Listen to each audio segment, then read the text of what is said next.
มาติดตามชมรายงานพิเศษท่านผู้ชมในการจัดตั้งปฏิบัติมติกล่องประชุมใหญ่ครั้งที่10ของภาค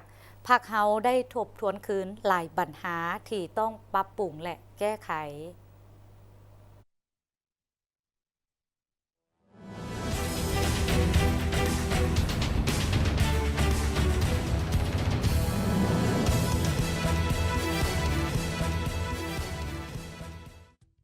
หนึ่งในข้อคงค้างแม่นพนักงานนำพาคุ้มของที่เป็นลักแรงอยู่แต่ละขั้นจำนวนบ่น้อย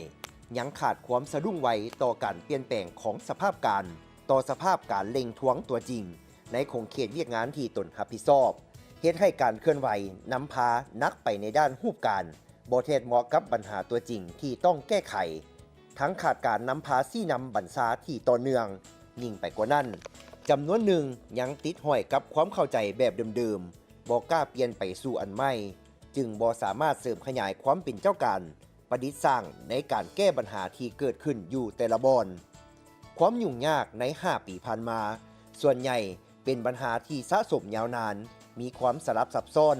และยังเลิกในหลายคงเขตการติสมตนเองติสมกันภายในพรรค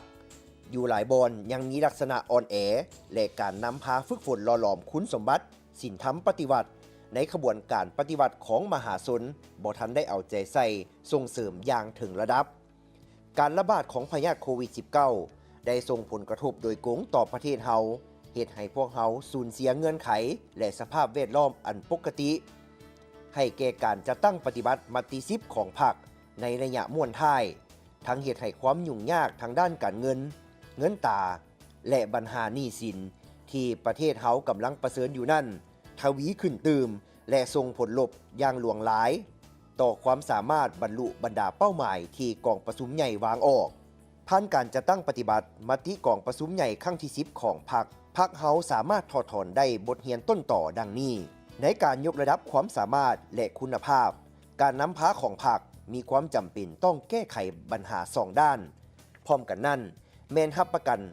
การกำหนดเงื่อนในหน้าที่การเมืองให้ถูกต้องแทบกับตัวจริงและมีความเป็นไปได้ในทางปฏิบัติเคียงคู่กับการแก้ไขปัญหาด้านการจัดตั้งการจัดวางบุคลากรแบบแผนการนำพาซี่นำและการคุ้มครองด้านระเบียบวินัยในการพัฒนาเศรษฐกิจของชาติต้องมีการสมทบแน่นระหว่างการขยายพื้นฐานการผลิตและบริการขนาดใหญ่อย่างมีจุดสุ่มสร้างเป็นแขนงการและผลิตภัณฑ์ปลายแหลมกับการรับประกันให้ชาวชนบทที่ประกอบอาชีพกสิกรรมและการบริการมีการพัฒนาที่เริ่มจากสร้างความสามารถพึงตนเองและพัฒนายกระดับชีวิตการเป็นอยู่ให้ดีขึ้นเรื่อยๆจากการประกอบอาชีพของตนเพื่อรับประกันการสร้างฐานเศรษฐกิจที่เข้มแข็งเป็นเจ้าตนเองมีกินมีไส้ทั่วหน้า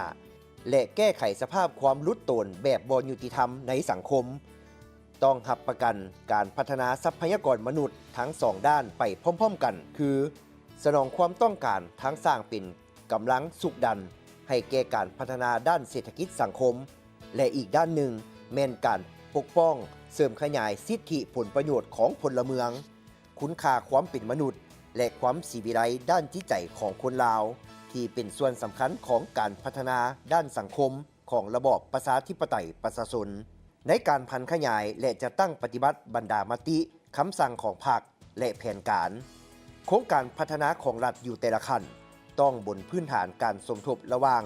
รับประกันการตกลงปัญหาตัวจริงแบบหมู่คณะอย่างเข้มงวดโดยเฉพาะต่อบรรดาปัญหาพื้นฐานและรอแหลมในแต่ละขงเขตเวียกงานกับการเสิร์ชสู่บทบาทนำพาซี่นำบรรษาอันเข้มแข็งของผู้เป็นหัวหน้าอยู่แต่ละบอนเฮ็ดให้ทุกขบวนการได้รับการกระตุ้นและขับเคลื่อนถึกทิศต่อเนื่องแข็งแรงและก้าวสู่เป้าหมายที่วางออก